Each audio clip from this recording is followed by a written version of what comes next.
مگر انسان کا نفس اور حواس اس سے متاثر ہو کر یہ محسوس کرنے لگتے ہیں کہ حقیقت تبدیل ہو گئی ہے. یعنی جادو کسی چیز کو بدل نہیں سکتا، لیکن انسانی حواس کو وہ چیز بدلی ہوئی نظر آتی. یہاں امام زہری کے نزدیک جادو کی تعریف بتائی گئی ہے کہ ایسا عمل جو شیطان جن کی مدد سے کیا جاتا ہے. امام رازی کے نزدیک جادو کا تعلق ہر اس کام سے ہوتا ہے جس کا سبب پوشیدہ ہو اور اس میں دھوکہ دہی نمایاں. کوئی بھی کام جس کا سبب نہ سمجھ آ رہا ہو، جس کے پیچھے کوئی لاجک نہ ہو، کوئی ریزن نہ ہو، کوئی وجہ نہ ہو، لیکن اثرات نظر آ رہے ہوں، تو اس کو جادو کہا جاتا ہے. دوبارہ آپ دیکھیے، ہر اس کام کے ساتھ اس کا تعلق ہوتا ہے جس کا سبب پوشیدہ ہو اور اس میں دھوکہ دہی نمایاں ہو. دھوکے میں کیا ہوتا ہے؟ چیٹنگ میں کیا ہوتا ہے؟ چیز کچھ ہوتی ہے، حقیقت کچھ ہوتی ہے، اور دکھائی کچھ اور جاتی، بتائی کچھ اور جاتی. جنات اور شیاطین چونکہ نظر نہ آنے والی مخلوق ہے، جنات اور شیاطین بھی نظر نہیں آتے، لہذا ان کے ذریعے کیا جانے والا عمل جب کسی کی طبیعت، مزاج یا عقل اور تخیل کو متاثر کرتا ہے تو طبی طور پر اس کی تشخیص نہیں کی جا سکتی. یعنی جن خود نظر نہیں آتا، لہٰذا وہ اگر انسانی جسم پر کچھ اثرات کرتے ہیں تو وہ آپ کی مشینیں نہیں دیکھ پاتی، وہ مشینوں میں نظر نہیں آتے، وہ ڈائگنوز نہیں ہو سکتے کہ اسے کیا بیماری لاحق ہے اور اس کا سبب کیا ہے. اسی وجہ سے اسے سحر کہا جاتا ہے. یعنی جب انسان بیمار ہوتا ہے تو کہاں جاتا ہے؟ ڈاکٹر کے پاس. ڈاکٹر کیا کرتا ہے؟ خود ڈائگنوز کرتا ہے یا ٹیسٹ کرواتا ہے. ٹیسٹ میں کس کس قسم کے ٹیسٹ ہوتے ہیں؟ بلڈ ٹیسٹ ہوتا ہے، اگر کڈنی میں کوئی پرابلم ہے تو کڈنی کا ٹیسٹ ہوتا ہے، الٹرا ساؤنڈ ہوتا ہے، ایکس ریز ہوتے ہیں، MRI ہوتا ہے، مختلف طرح کے ٹیسٹ ہوتے ہیں. ٹھیک، اس میں کون سی چیزیں نظر آتی ہیں؟ جو فزیکل ہوتی ہیں، فزیکل چیزیں نظر آتی ہیں.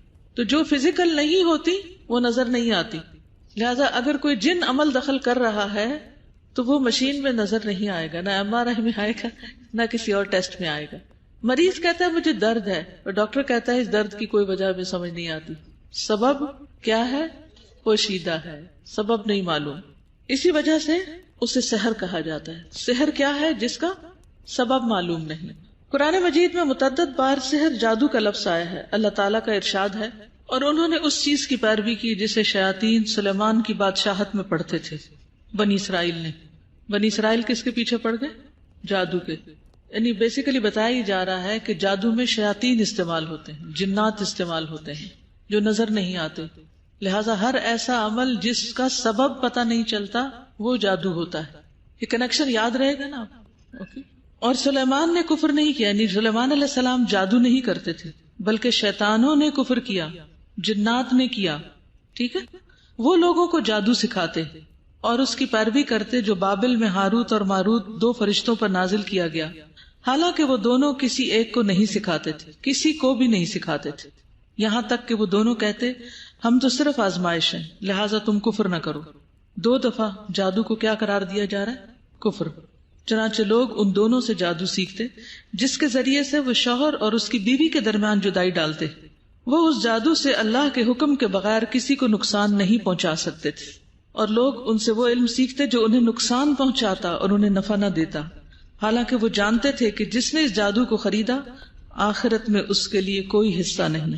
البتہ وہ بہت بری چیز تھی جس کے بدلے انہوں نے اپنی جانیں بیچ ڈالی، یعنی جہنم خریدی. کاش وہ جان لیتے. تو اس آیت سے ہمیں جادو کی حقیقت پتہ چل رہی ہے.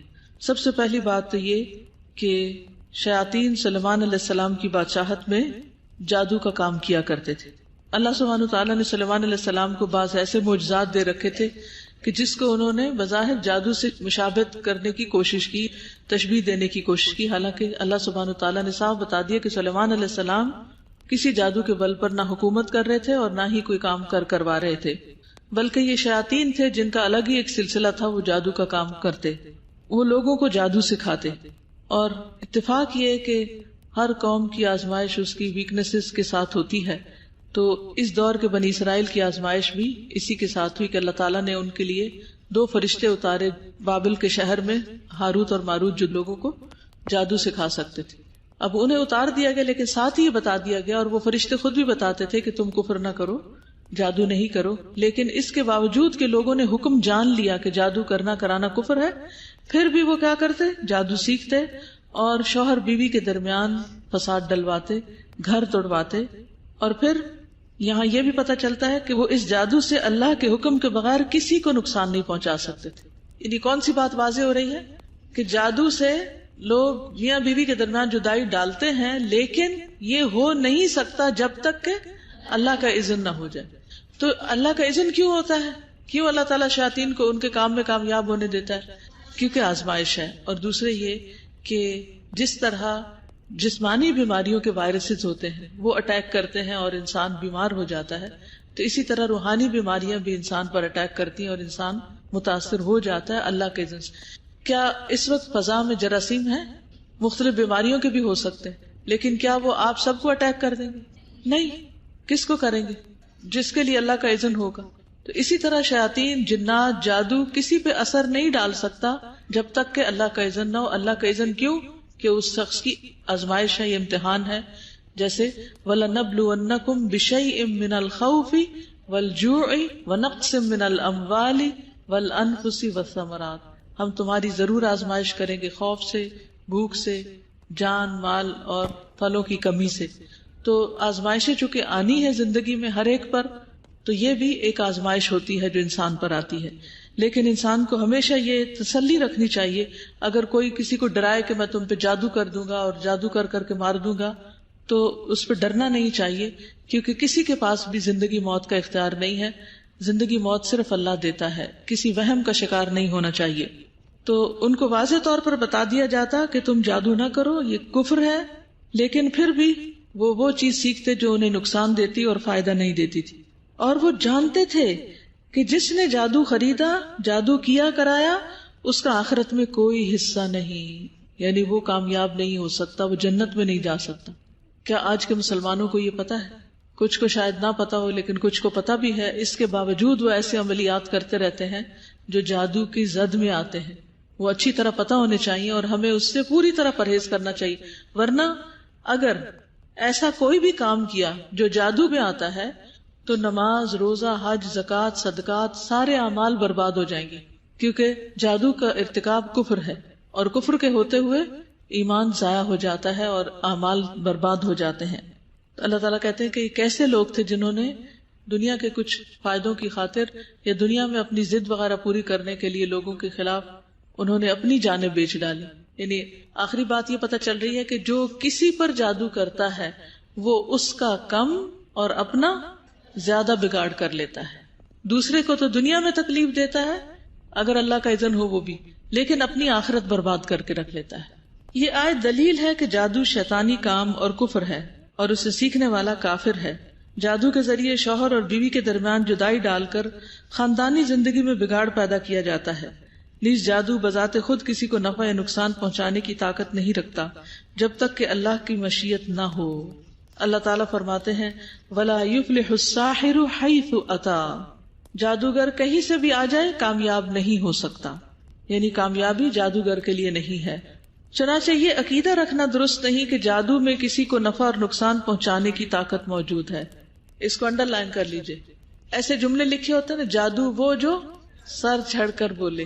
کیا مطلب ہے؟ یعنی ہوگا ہی ہوگا. یہ عقیدہ غلط ہے.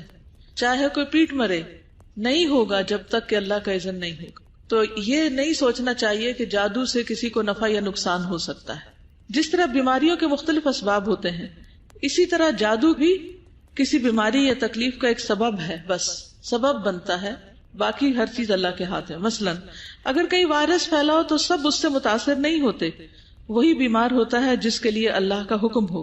اسی طرح جادو بھی اللہ کے اذن کے بغیر مؤثر نہیں ہو سکتا، یعنی اثر انداز نہیں ہوتا، بلکہ اللہ تعالیٰ کی مشیت کے ساتھ ساتھ بسا اوقات جادو سے ہونے والی بیماری، تکلیف اور دیگر مصائب بلندی درجات کا بھی سبب بنتے ہیں.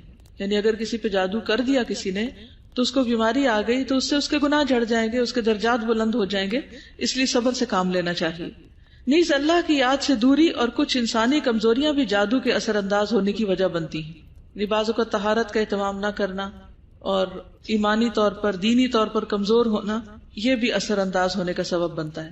جس طرح مقناطیس، میگنیٹ صرف لوہے پر اثر انداز ہوتا ہے، اسی طرح جادو یا لوگوں کے خیالات، نگاہیں، کلمات، الفاظ بعض اوقات انہی لوگوں پر اثر انداز ہوتے ہیں جن میں عقیدہ کی کمزوری، توکل کی کمی اور نفسانی خواہشات کا غلبہ ہو. جو طہارت سے لاپرواہی، نماز میں سستی اور ذکر الہی اور مسنون دعاؤں سے غفلت برتتے ہیں. تاہم کبھی نیک اور صالح لوگ اور رسول بھی جادو سے متاثر ہو جاتے ہیں، جیسے نبی صلی اللہ علیہ وسلم پر جادو کا کچھ اثر ہوا تھا. عمومی وجوہات کیا ہیں؟ بتائیے کیا کیا وجہ ہو سکتی ہے عام لوگوں میں؟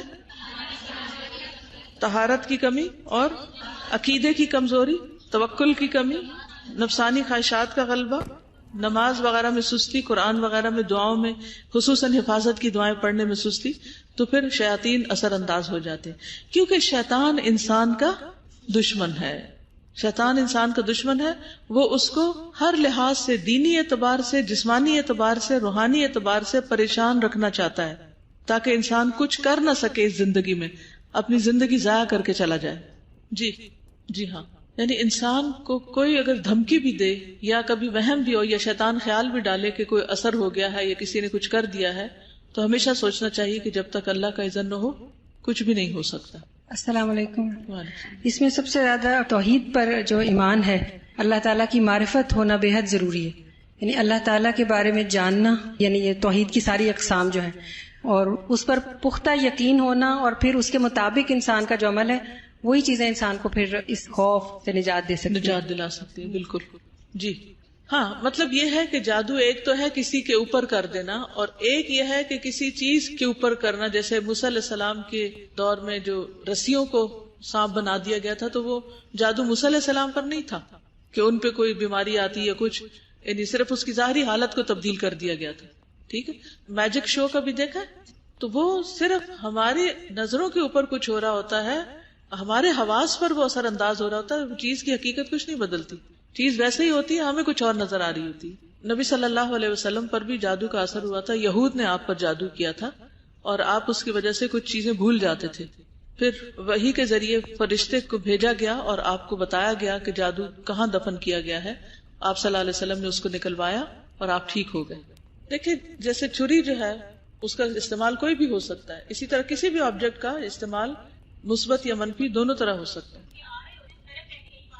جی یہ کہتی ہے کہ نفسانی خواہشات کے غلبے کی جو بات ہے بالکل درست ہے، کیونکہ عموماً جو جادو کے اشتہارات آتے ہیں اس میں یہ لکھا ہوتا ہے کہ محبوب آپ کے قدموں میں، اور اکثر لوگ محبت میں کامیابی کے لیے ہی جادوگروں کا رخ کرتے ہیں. ٹھیک ہے. جادو کیا ہے؟ جادو ایسے الفاظ اور دم کا نام ہے، یعنی پھونک مارنے کا، جن کو لکھ کر یا پڑھ کر ہوا یا گروہ میں پھونکنے سے مطلوبہ شخص کے بدن، دل، عقل یا معمولات زندگی پر منفی اثر ہوتا ہے. اس کو دوبارہ دیکھیے تاکہ بات سمجھ میں آ جائے کہ جادو کیسے کرتے ہیں. کچھ الفاظ بولتے یا لکھتے ہیں کاغذ کے اوپر جیسے تعویذ ہوتا ہے، اور پھونکے مارتے ہیں گروہ میں، دھاگا لے کے اس کے اوپر پڑھ کے گرہ لگاتے جاتے ہیں، اور عام طور پر مریض کا نام، اس کے والدین کا نام، خاص طور پر ماں کا نام جو ہے وہ ساتھ پڑا جاتا ہے. اور پھر یا گروہ میں پھونک مارتے ہیں یا ہوا میں پھونک مار دیتے ہیں امیجن کر کے اس شخص کو جس پر جادو کیا جا رہا ہوتا ہے. ٹھیک ہے. یا الفاظ لکھتے ہیں یا پڑھتے ہیں، یا دھاگے پہ پھونک مارتے ہیں یا ہوا میں پھونک مارتے ہیں، یعنی اس طریقے پر جادو کرتے ہیں. اور جس کا نام وہ لیتے ہیں کہ یہ اثر اس پہ ہو، تو اس شخص کے دل دماغ پر اس کے اثرات اگر اللہ کا اذن ہو تو مرتب ہو جاتے ہیں. اب آپ کہیں گے کہ الفاظ کا اثر ہو جاتا ہے. الفاظ جب سامنے بولے جاتے ہیں کیا ان کا اثر ہوتا ہے کوئی؟ اگر آپ کے سامنے کوئی اچھے لفظ بولے تو کیا ہوتا ہے؟ آپ کا دل خوش ہوتا ہے. اور اگر کوئی تنقیدی باتیں کرے، آپ کو کریٹیسائز کرے، تو اثر ہوتا ہے کوئی؟ کتنی دیر تک؟ الفاظ کا اثر کب تک ہوتا ہے؟ بعض اوقات ساری زندگی ہوتا ہے. تو یہ جادو تو نہیں، لیکن یہ الفاظ کا اثر ہے. تو جادو بھی الفاظ ہوتے ہیں، کچھ لفظ بولے جاتے ہیں، اور جس شخص کے لیے وہ کیا جاتا ہے اس کی یا تو تصویر سامنے رکھ کے بھی جادو کرتے ہیں. پتہ؟ تو اس لیے یہ جو ایک فتنہ تصویر ہے، فیس بک پر ہر کوئی اپنی شادی کی اور اگلی پچھلی تصویریں دے دیتے ہیں، اور ہر ایک کو الاؤ کر دیتے ہیں کہ اپنے موبائل کے ساتھ آ کے دلہن کی تصویریں کھینچے. یہ انتہائی غلط ہے. اس کا نقصان کیا ہوتا ہے کہ اگر کوئی کسی حسد یا دشمنی کی وجہ سے کسی کے پیچھے پڑ جائے تو پھر جادو وغیرہ میں بھی یہ چیزیں استعمال ہو سکتی ہیں. کوشنری میشر ہے کہ ہم لوگوں کو نہیں اس طرح کرنا چاہیے. جی.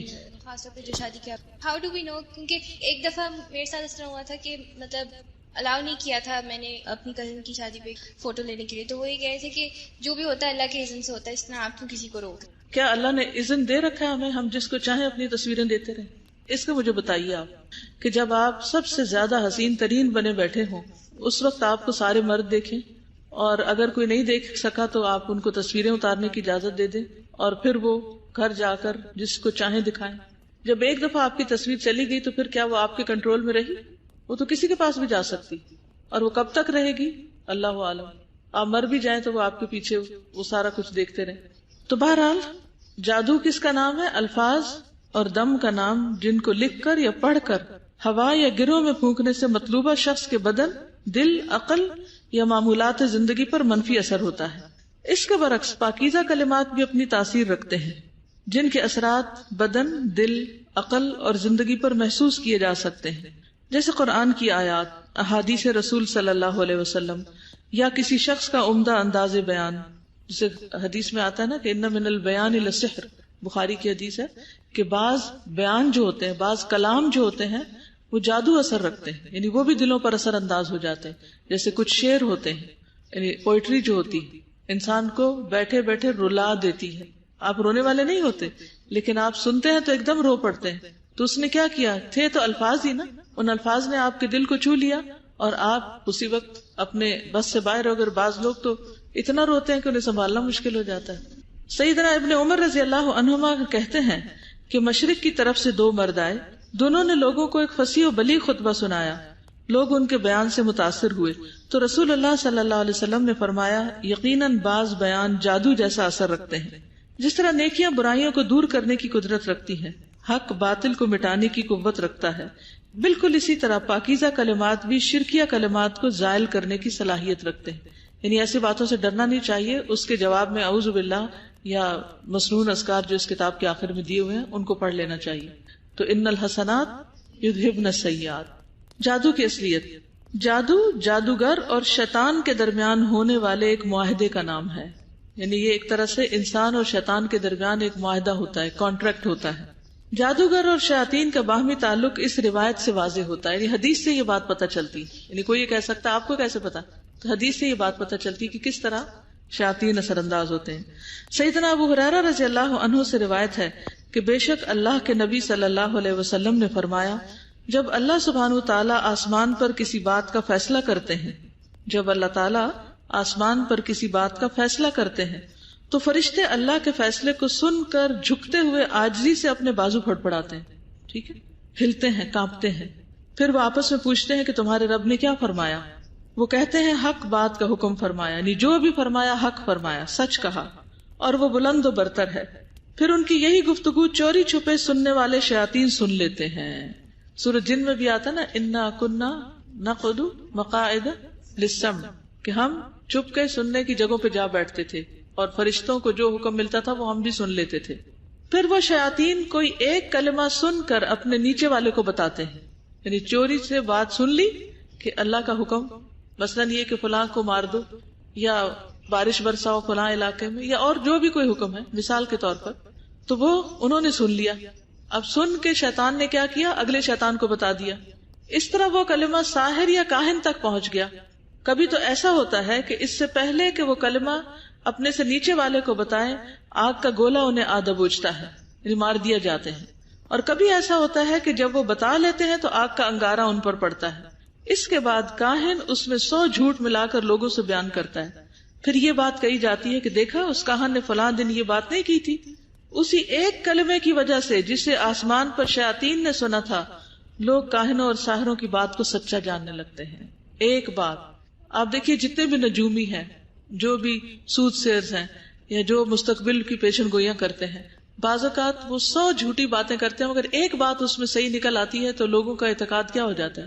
ان کو سب پتا ہے. وہ 99 جھوٹی باتوں کو کنسیڈر ہی نہیں کرتے. کیا کرتے ہیں؟ اس ایک بات کو لے لیتے ہیں. بڑے بڑے جو پیشن گوئیاں کرتے رہتے ہیں، ان کی کوئی ایک آدھ بات سچی ہو جاتی ہے تو پھر لوگ ان کی ہر بات کو ایسے سنتے جیسے قرآن کی آیت سنی جاتی یا اس سے بھی زیادہ. تو کیا ہوتا ہے؟ کون بتائے گا کہ کاہنوں کے پاس کس طرح غیب کی خبریں پہنچتی ہیں؟ میں جاننا چاہتی ہوں آپ کو کیا سمجھ آئی. اللہ تعالیٰ فرشتوں کو حکم دیتے ہیں، نے سن لیا، یعنی اس کے اوپر عمل کرنے کے لیے وہ آج سے جھکتے ہیں. تو وہ جب دوسرے فرشتے ان سے پوچھتے ہیں کہ تمہارے رب نے کیا حکم دیا، تو وہ کہتے ہیں کہ جو بھی کہا حق کہا. تو ان میں سے کوئی بات اگر جو شیاطین وہاں بیٹھے ہوتے ہیں چوری سے چپ کے سن رہے ہوتے ہیں تو وہ دوسرے کو بتاتے ہیں. تو وہ چپ کے ایک بات کوئی سن لیتے ہیں تو وہ آگے. جی. تو سم ٹائم یہ ہوتا ہے کہ کوئی شوٹنگ سٹار آتا ہے اور ان کو مار دیا جاتا ہے, اور سم ٹائم یہ ہوتا ہے کہ وہ بات بتا دیتے ہیں, بات آگے نکل چکی ہوتی پھر مارا جاتا ہے. جی. تو وہ وہی بات جب کہائن اور ساحروں کے پاس پہنچتی ہے تو اس کے ساتھ 100 جھوٹ ملا کے آگے لوگوں کو بتاتے ہیں, اور پھر لوگ ان کی باتوں کو سچ سمجھتے ہیں. اس ایک بات کی وجہ سے جو سچ نکل آتی ہے سارے جھوٹ کو مان لیتے ہیں. جادوگر حرام کاموں کا ارتکاب کر کے بدلے میں شیاطین سے مدد لیتے ہیں. یہ بڑا اہم حصہ ہے. جادوگر حرام کام کر کے, شرکیہ کام کر کے شیاطین سے مدد لیتے ہیں. شیاطین جادوگر کے باطل مطالبات کو پورا کرنے اور اس کے مقاصد کے حصول کے لیے ہر وقت حاضر رہتے ہیں. یعنی ساحر, کاہن اور شیطان میں جو کانٹریکٹ ہوتا ہے وہ کیا ہوتا ہے؟ شیطان حکم دیتا ہے جادوگر کو کہ کوئی حرام کام کرو, اور وہ بعض اوقات بہت ہی گندے قسم کے حرام کام ہوتے ہیں.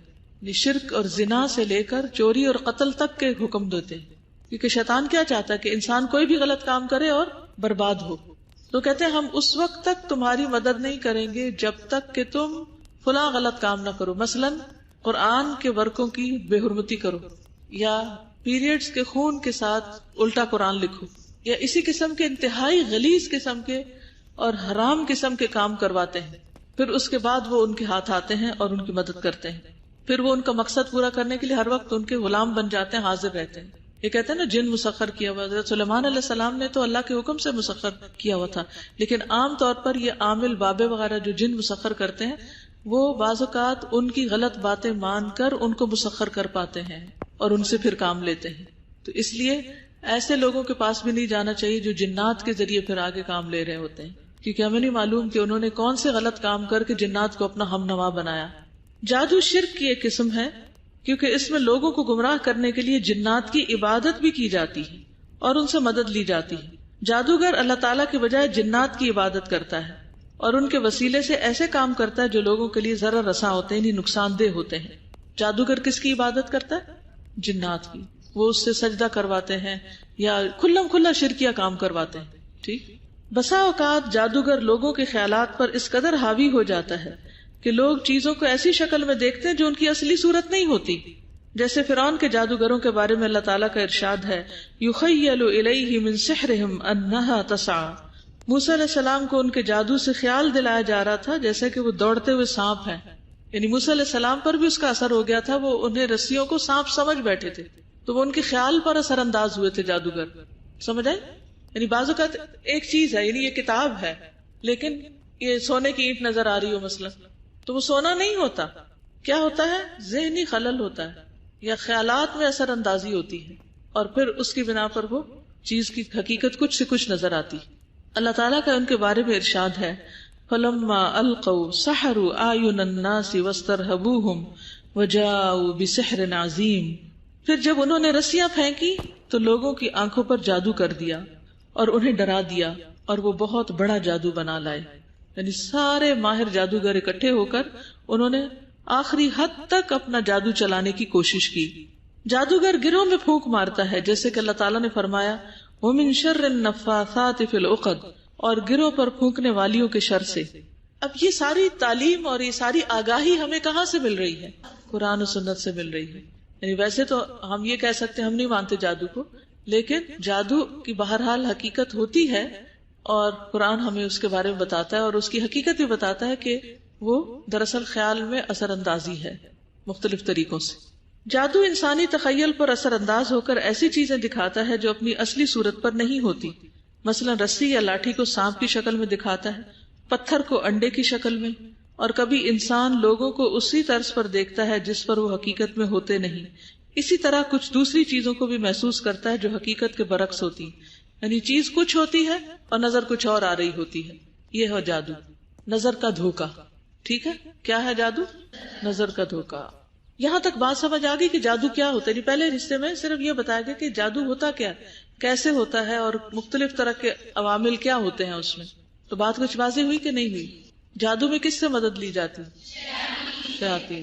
مدد حاصل کرنے کا طریقہ کیا ہوتا ہے؟ ناپاک اعمال کر کے, ناپاک کلمات کے ذریعے, شرک کے ذریعے, کفر کے ذریعے. ٹھیک ہے. جادو کس چیز کے ذریعے ہوتا ہے؟ الفاظ اور دم وغیرہ کے ذریعے، ٹھیک ہے، یا لکھے جاتے ہیں یا پڑھ کر ہوا میں پھونکے جاتے ہیں یا گروں پر پھونک ماری جاتی، پھر وہ گھول کے آگے پلائے جاتے ہیں. ان کا سوال یہ ہے کہ بعض اوقات کوئی بیمار ہوتا ہے تو قرآن پاک کی آیات پڑھ کر رسی پر گرہ لگا کر اس کو گلے میں لٹکا دیا جاتا ہے. یہ بھی منع ہے. یعنی گرہ لگانا جو ہے یہ جادو ہے، چاہے قرآن پڑھ کے کریں یا کچھ اور پڑھ کے کریں، یہ نہیں کرنا چاہیے. بعض لوگ بازو میں کچھ باندھ لیتے ہیں، بعض گلے میں لٹکا لیتے ہیں، بعض کسی جگہ کسی دیوار وغیرہ پہ لٹکا دیتے ہیں. کہیں بھی ایسا نہیں کرنا چاہیے. جی اصل میں ہم نے پیچھے عقیدہ واسطیہ پڑھا، پھر رسول الثلاثہ پڑھا، شرک کی اقسام پڑھی، لیکن عام طور پر جادو کے ذریعے جو شرک کا کاروبار پھیلا ہوا ہے، الامان والحفیظ، اچھے بھلے سمجھدار عبادت گزار نیک لوگ بھی اس پھندے میں پھنس جاتے ہیں اور ساحروں اور کاہنوں کے پاس پہنچ جاتے ہیں جو انہیں غیب کی خبریں بتاتے ہیں اور پھر وہ ان کے بتائے ہوئے طریقوں پر عمل کر کے اپنا ایمان گنواتے ہیں. تو اس لیے بہت محتاط ہونے کی ضرورت ہے، ہر چیز کو اچھی طرح سمجھ لینے کی، تاکہ کسی ایسی چیز کے قریب نہ انسان پھٹکے جو ایمان لے جانے والی. استاذہ یہ جو تعویذ ہوتا ہے اس کی کیا حقیقت ہے؟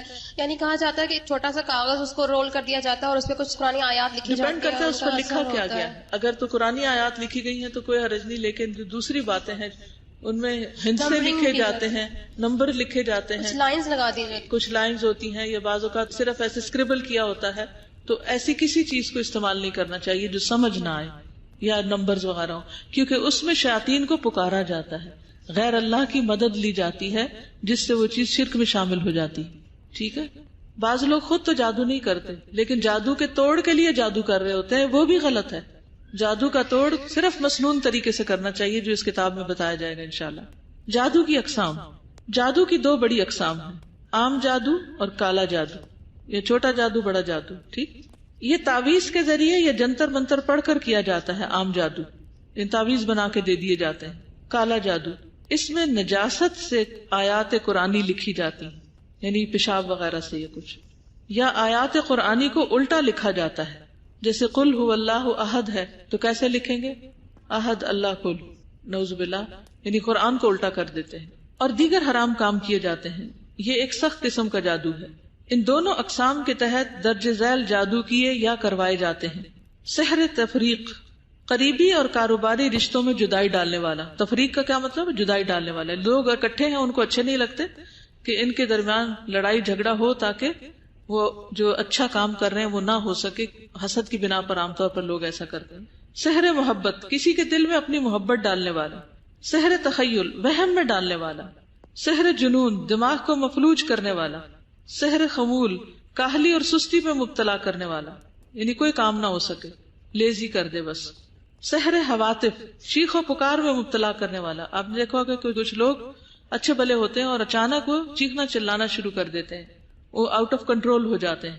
سحر امراض، مختلف بیماریوں مثلا مرگی میں مبتلا کرنے والا. سحر استحاضہ، استحاضہ کی بیماری میں مبتلا کرنے والا، وہ خواتین جن کو سارا مہینہ پیریڈز ہوتے رہتے ہیں، اسپاٹنگ ہوتی رہتی ہے. اس میں نبی صلی اللہ علیہ وسلم کی واضح حدیث ہے جس سے پتہ چلتا ہے کہ یہ شیطان کا عمل ہے. جادو کی وجوہات، وہ مذموم وجوہات جن کی بنا پر عموماً جادو کیا یا کروایا جاتا ہے. نمبر 1، دشمنی یا حسد، کسی کو ذہنی اور جسمانی بیماریوں میں مبتلا کرنا، رشتوں میں رکاوٹ یا بندش ڈالنا، اولاد کی بندش کرنا، کاروبار میں بندش کرنا، مشترکہ کاروبار کے حصے داروں میں پھوٹ ڈلوانا، کسی کی تعلیم اور ترقی میں رکاوٹ ڈالنا. نمبر 2، انسانی تعلقات میں خرابی، خاوند بیوی میں تفریق کرانا یعنی طلاق ہو جائے، والدین اور اولاد میں ناچاکی کروانا، پڑوسیوں میں فساد ڈلوانا، دوستوں میں جدائی ڈلوانا، بھائیوں کے مابین نفرت کرانا. یعنی یہ مقاصد ہوتے ہیں عام طور پر جادو، سارے ہی مذموم مقاصد ہیں. جادو کے بغیر بھی یہ سب کچھ ہو رہا ہے اور وہ شیطانوں کی پیروی ہے. یعنی شیطان ان چیزوں کا حکم دیتا ہے اور انسان اللہ کی بات ماننے کی بجائے شیطان کی پیروی کرنے لگتا ہے. سیدنا ابو ہریرہ سے روایت ہے کہ رسول اللہ صلی اللہ علیہ وسلم نے فرمایا، اجتنبوا الموبقات الشرک باللہ والسحر، ہلاک کرنے والی چیزوں سے بچو، اللہ کے ساتھ شرک کرنا اور جادو کرنا. یعنی شرک کے ساتھ اس کو ملایا گیا ہے. جادو کی چند علامات، یعنی جس پہ جادو ہوتا ہے اس کے اوپر یہ نظر آتا ہے. نمبر 1، بغیر اسباب کے مزاج میں بتدریج تبدیلی، آہستہ آہستہ مزاج بدل جانا، موڈ بدلنا. سستی، گھبراہٹ، خاموشی اور تنہائی کی عادت. ذہنی انتشار کی کیفیت جو بتدریج بڑھتی جائے، یعنی مینٹل ڈس اورینٹیشن. بے چینی کی کیفیت لیکن جگہ بدلتے ہی افاقہ ہونا، یعنی انسان بے چین ہو لیکن اگر وہ اس جگہ سے ہٹ جائے، کسی اور گھر میں چلا جائے، کسی اور مجلس میں، تو وہاں وہ بے چینی ختم ہو جائے.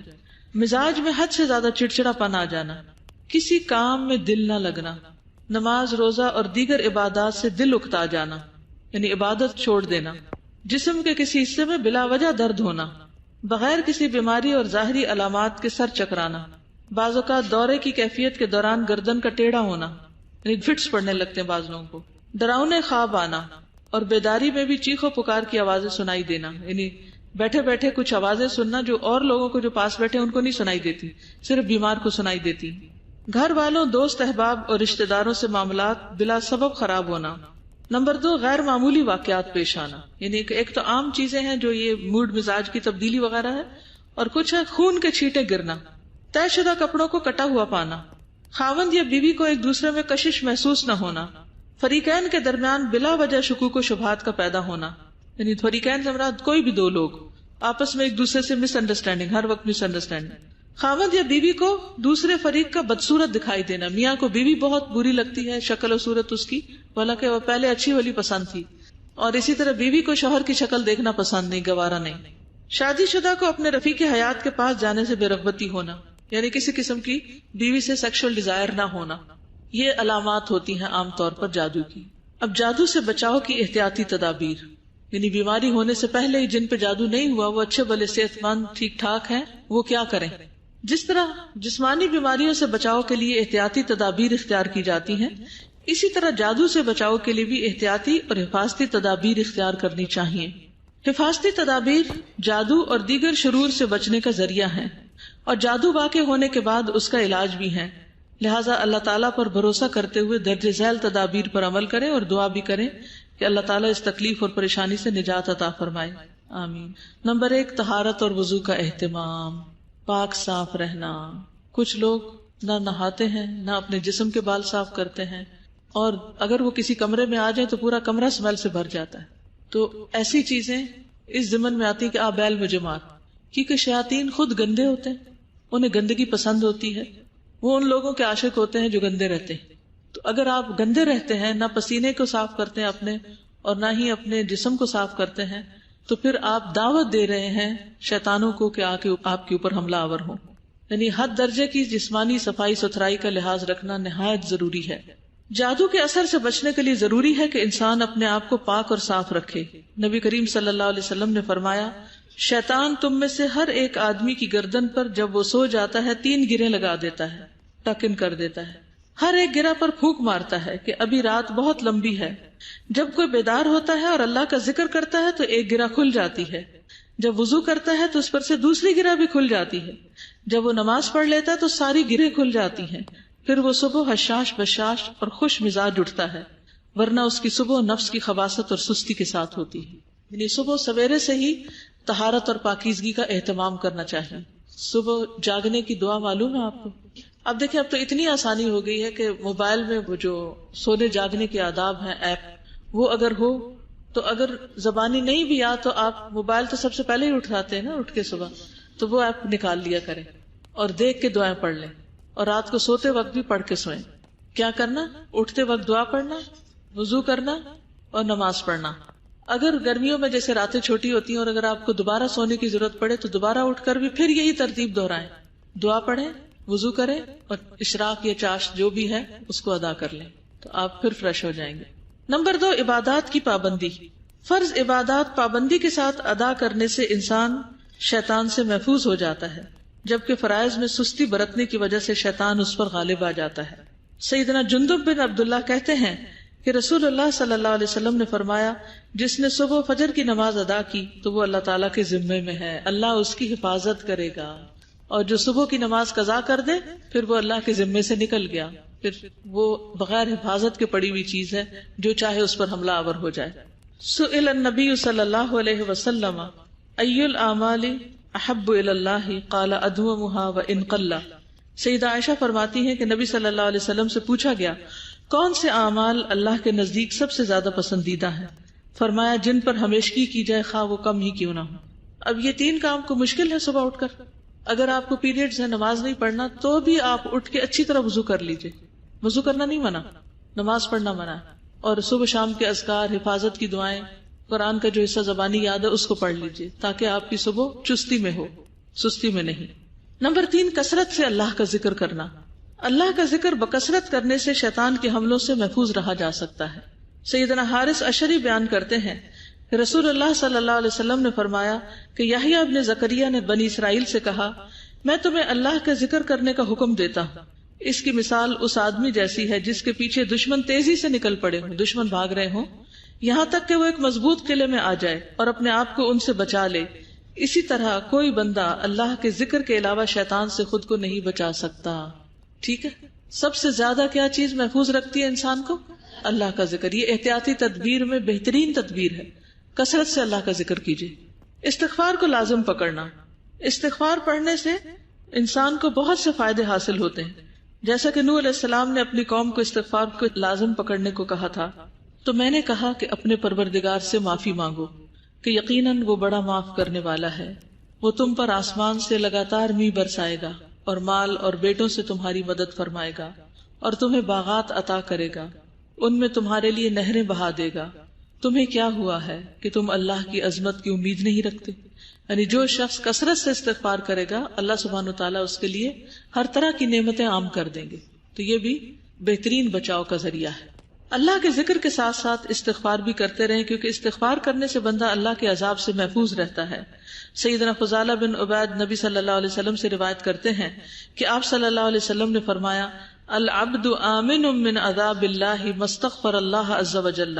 بندہ جب تک اللہ عز وجل سے استغفار کرتا رہتا ہے اس وقت تک اللہ کے عذاب سے محفوظ رہتا ہے۔ شیطان ہمارے دل میں وسوسہ ڈالتا ہے کہ تم تو بہت گناہ گار ہو، تمہاری بخشش نہیں ہوگی، تو فوراً کیا شروع کر دیں؟ استغفار، کہ اگر میں نے استغفار کر لی، اللہ سے معافی مانگ لی، تو اللہ کے عذاب سے بچ جاؤں گی۔ سیدنا ابو ہریرہ کہتے ہیں، میں نے رسول اللہ صلی اللہ علیہ وسلم کو فرماتے ہوئے سنا، اللہ کی قسم بے شک میں اللہ تعالیٰ سے دن میں 70 سے زیادہ مرتبہ استغفار کرتا ہوں۔ حالانکہ آپ پر تو کوئی گناہ بھی نہیں تھا اور آپ اتنی زیادہ استغفار کرتے تھے، ہمیں کیا کرنے کی ضرورت ہے؟ کم از کم تو 70 ضروری ہے، لیکن اس سے کئی گنا زیادہ کرنے کی ضرورت ہے۔ تو میک شور ہر روز اپنے آپ کو پوچھا کریں، اپنا جائزہ لیا کریں، احتساب کیا کریں کہ کیا میں نے آج دن میں ایک تسبیح کم از کم استغفار کی ہے۔ نمبر 5، گھر کو تصاویر اور مجسموں سے پاک رکھنا۔ گھر میں اگر تصاویر یا کتے ہوں تو رحمت کے فرشتے نہیں آتے، اس لیے ایسی چیزیں گھروں میں نہیں رکھنی چاہیے۔ سیدہ عائشہ فرماتی ہیں کہ آپ صلی اللہ علیہ وسلم نے فرمایا، ان الملائکۃ لا تدخل بیتا فیہ صورۃ، بلا شبہ فرشتے ایسے کسی گھر میں داخل نہیں ہوتے جس میں کوئی تصویر ہو۔ اور اس سے بھی ڈرنا چاہیے کہ ایسی حالت میں اگر جان نکالنے کے لیے فرشتے آئے تو وہ کون سے آئیں گے؟ پھر کہیں اللہ کی رحمت سے دور نہ ہو جائیں۔ حتیٰ کہ جو اخبار وغیرہ رکھے ہوتے ہیں ان کے اوپر بھی کچھ ڈھانک دینا چاہیے۔ بعض بوٹلز میں یا ڈبوں میں یا پیکیجز میں تصویریں بنی ہوتی ہیں تو ان کا بھی منہ موڑ دینے چاہیے، ان کو الماریوں میں بند کر دینا چاہیے، سامنے کوئی چیز نہیں ہونی چاہیے۔ سیدہ عائشہ فرماتی ہیں، آپ صلی اللہ علیہ وسلم نے فرمایا، ان الملائکۃ لا تدخل بیتا فیہ صورۃ، بلا شبہ فرشتے ایسے گھر میں داخل نہیں ہوتے جس میں کوئی تصویر ہو۔ ظاہری اور باطنی گندگی سے گھر کو پاک رکھنے کا مقصد بھی یہی ہے کہ اس میں رحمتیں برکتیں لے کر آنے والے فرشتوں کا نزول ہوتا رہے اور شیاطین اس گھر اور گھر والوں سے دور رہیں اور جادوگر کے عزائم ناکام ہوں۔ یعنی جب اللہ کی رحمتیں ہوں گی تو پھر جادو نہیں چلے گا، جادو کا زور نہیں اثر کرے گا۔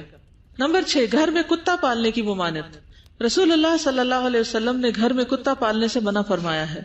سیدنا علی بن ابی طالب نے نبی صلی اللہ علیہ وسلم سے روایت کیا کہ آپ نے ارشاد فرمایا، بے شک فرشتے اس گھر میں داخل نہیں ہوتے جس میں کتا یا تصویر ہو۔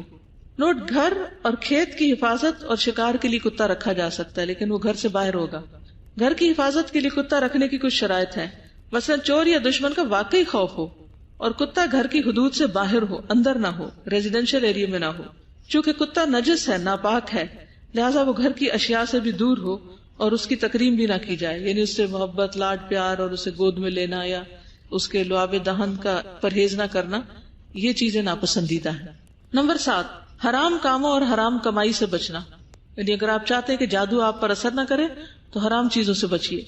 حرام کمائی جیسے سودی کاروبار، رشوت، جوا، گانا بجانا، ستارہ شناسی یعنی ایسٹرالوجی اور علم نجوم، پامسٹری، اس کے ذریعے مال کمانے سے بچنا ضروری ہے. یہ سب حرام ذریعے آمدنی ہے، کیونکہ شیطانی چالیں وہاں زیادہ کامیاب ہوتی ہیں جہاں اللہ کی نافرمانی اور حرام کاموں کا ارتکاب کیا جاتا ہے.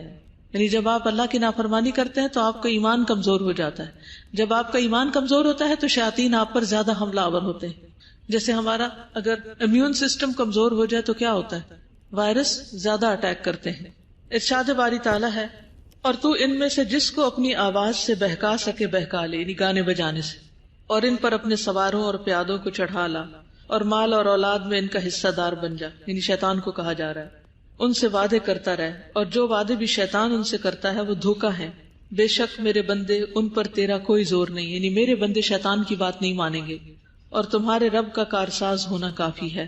تو اس سے یہ پتہ چلتا ہے کہ ایسے کام نہیں کرنے چاہیے جس سے شیطان ہم پہ حاوی ہو سکے، کیونکہ پھر شیطانوں کی مدد سے ہی جادو کیا جاتا ہے اور شیطان کو راستہ مل جاتا ہے. نمبر 8، علم نجوم سے لا تعلقی. علم نجوم سے لا تعلقی. علم نجوم جادو کی ایک قسم ہے، لہٰذا اس کو سیکھنے سے اجتناب کرنا چاہیے. سیدنا ابن عباس رضی اللہ عنہما سے روایت ہے، رسول اللہ صلی اللہ علیہ وسلم نے فرمایا، جس نے علم نجوم میں سے کچھ حاصل کیا اس نے جادو کا ایک حصہ سیکھ لیا.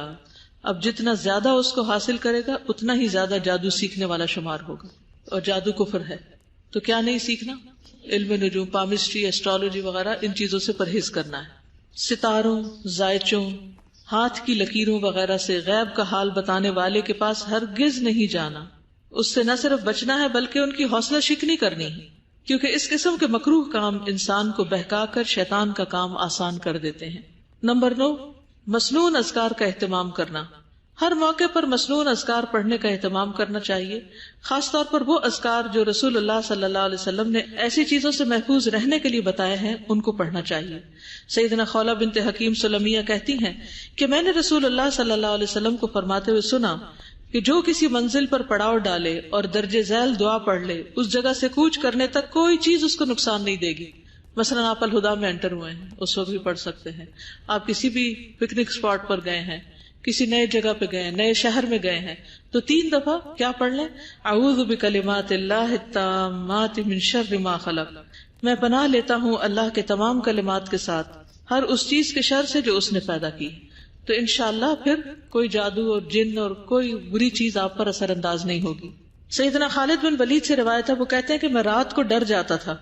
میں نے نبی صلی اللہ علیہ وسلم کو بتایا تو رسول اللہ صلی اللہ علیہ وسلم نے فرمایا، کیا میں تمہیں ایسے کلمات نہ سکھاؤں جو مجھے روح امین نے سکھائے ہیں؟ میں نے کہا کیوں نہیں؟ تو آپ نے فرمایا، کہو اعوذ بکلمات اللہ التامات التی لا یجاوزہن بر ولا فاجر من شر ما ينزل من السماء وما يعرج فيها ومن شر فتن الليل والنهار ومن كل طارق الا طارقا يطرق بخير يا رحمن. یہ دعا بھی زبانی یاد کر لے، خاص طور پہ برے خواب وغیرہ آتے ہوں یا رات کو ڈرتے ہوں تو اس سے فائدہ ہوگا انشاءاللہ. میں اللہ کے ان تمام کلمات کے ساتھ پناہ لیتا ہوں جن سے آگے نہ تو کوئی نیک اور نہ ہی کوئی برا شخص بڑھ سکتا ہے، یعنی ان الفاظ سے آگے کوئی نہیں جا سکتا. ہر اس چیز کے شر سے جو آسمان سے اترتی ہے اور جو اس میں چڑھتی ہے، اور رات اور دن کے فتنوں کے شر سے اور رات کو آنے والے کے شر سے، سوائے اس کے جو خیر کا باعث ہو، اے بہت رحم فرمانے والے. سیدنا ابو سعید سے روایت ہے کہ جبریل علیہ السلام رسول اللہ صلی اللہ علیہ وسلم کے پاس آئے اور کہنے لگے، اے محمد صلی اللہ علیہ وسلم، آپ بیمار ہیں؟ آپ نے فرمایا ہاں. جبریل نے کہا، بسم اللہ ارقیک من کل شیء یؤذیک من شر کل نفس او عین حاسد اللہ یشفیک بسم اللہ ارقیک. میں اللہ کے نام سے آپ کو دم کرتا ہوں ہر اس چیز سے جو آپ کو اذیت دیتی ہے، اور ہر نفس کے شر سے یا حاسد کی نظر کے شر سے اللہ آپ کو شفا دے. میں اللہ کے نام سے آپ کو دم کرتا ہوں.